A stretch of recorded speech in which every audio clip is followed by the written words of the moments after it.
권성동 의원 얘기입니다. 보수당이 언제 이렇게 2030 지지를 받아봤겠나. 다 이준석 대표 덕이다. 이런 얘기 아닐까요? 지선을 앞두고 권성동 의원 하면 윤핵관 아니겠습니까? 네. 윤핵관이 이준석 대표를 힘을 실는 발언을 했어요. 이건 어떤 맥락입니까?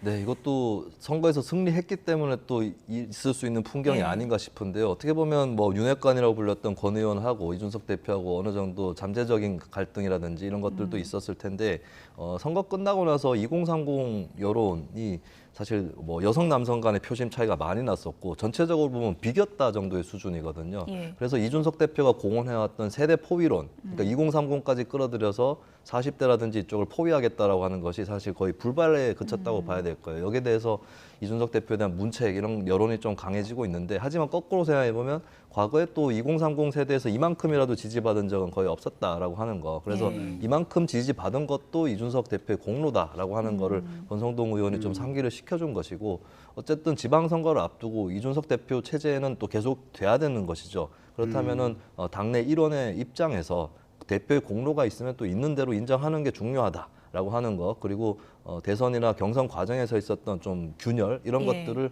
치유해야 되겠다라고 하는 그런 판단에서 또 이준석 대표의 행보를 좀 두둔하는 그런 모습을 권 의원이 보여준 것 같습니다. 그러니까 지방선거가 얼마 남지 않은 상황에서 이 당 체제는 공고히 가야 된다 이런 해석을 하신 걸로 들리는데 또 한편에서는 이준석 대표가 뭐 2030 남녀를 좀 갈라치기 한 거 아니냐.